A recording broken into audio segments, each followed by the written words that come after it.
ಹೆಸರು ಸಾಫಿಯಾ ಶರೀಫ್. ನಾನು 4ನೇ ತರಗತಿಯ ವಿದ್ಯಾರ್ಥಿನಿ. ನನ್ನ ಶಾಲೆ ಹೆಸರು ಅಲ್ ಮಹಮೂದ್ ಹಯ್ಯರ್ ಪ್ರೈಮರಿ ಸ್ಕೂಲ್. ನಾನು ಕನ್ನಡದ ಸಣ್ಣ ನೀತಿಕತೆ ಹೇಳುತ್ತೇನೆ. ಒಂದು ದೊಡ್ಡ ಆಲದ ಮರದ ಬುಡದಲ್ಲಿ ಇರುವೆಗಳು ಗೂಡು ಕಟ್ಟಿದ್ದವು. ಎಲ್ಲ ಇರುವೆಗಳಿಗಿಂತ ಚಿಂಟು ಬಹಳ ಶ್ರಮಜೀವಿ. ತಾನಾಯ್ತು, ತನ್ನ ಕೆಲಸವಾಯಿತು ಎಂದು ಸದಾ ತನ್ನಷ್ಟಕ್ಕೆ ಇರುತ್ತಿದ್ದ ಚಿಂಟು. ದಿನನಿತ್ಯವೂ ಚಿಂಟು ಆಹಾರ ಅಕ್ಕಿ ತೆಗೆದು ಮುಂದಿನ ದಿನಗಳಿಗೆ ಶೇಖರಿಸಿ ಇಡುತ್ತಿತ್ತು. ಮಿಕ್ಕ ಇರುವೆಗಳು ಅಂದಿನ ದಿನದ ಆಹಾರ ಸೇವಿಸಿ ಉಳಿದ ಸಮಯದಲ್ಲಿ ಹರಟೆ ಹೊಡೆಯುತ್ತಾ ಕಾಲ ಹರಣ ಮಾಡುತ್ತಿದ್ದರು.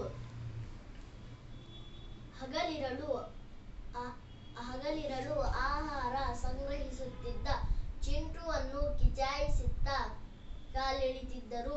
ದಿನಗಳು ಕಳೆದಂತೆ ಭೀಕರವಾದ ಬರಗಾಲ ಆವರಿಸಿತ್ತು. ಎಲ್ಲೆಲ್ಲೋ ಆಹಾರಕ್ಕೆ ಹಾಹಾಕಾರ ಎದ್ದಿತ್ತು. ಎಲ್ಲೋ ಊಟ ಸಿಗದೆ ಇರುವೆಗಳು ಪರದಾಡಿದವು. ಚಿಂಟು ಮಾತ್ರ ಇದಾವುದರ ಪರಿವೇ ಇಲ್ಲದ ನೆಮ್ಮದಿಯಾಗಿ ಜೀವಿಸುತ್ತಿದ್ದ. ಅಂದು ಚಿಂಟುವನ್ನು ಕಿಚಾಯಿಸಿದ್ದ ಮಿಕ್ಕ ಇರುವೆಗಳೆಲ್ಲವೂ ಇಂದು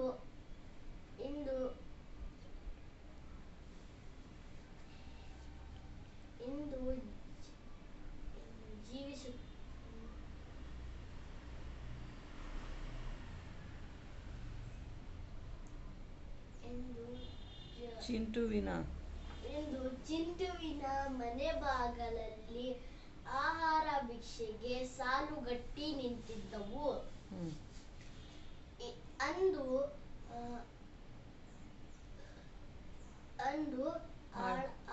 ಆಳಾಗಿ ದುಡಿದವ ಇಂದು ಅರಸನಾಗಿ ದಾನ ಮಾಡುತ್ತಿದ್ದ.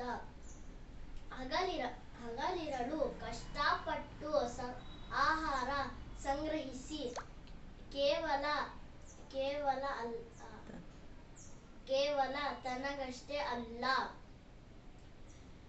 ಇರುವೆಗಳು ಸಮೂಹಕ್ಕೆ ಹಂಚುವಷ್ಟು ದಾಸ್ತಾನು ಚಿಂಟು ಬಳಿ ಇತ್ತು. ಹಿರಿಯರು ಹೇಳೋದು, ಆಳಾಗಿ ದುಡಿದವನು ಅರಸನಾಗವಲ್ಲೆ, ಕೈ ಕೆಸರಾದರೆ ಬಾಯಿ ಮೊಸರು. ಶ್ರಮಕ್ಕೆ ತಕ್ಕ ಪ್ರತಿಫಲ ಸಿಕ್ಕೇ ಸಿಗುತ್ತದೆ.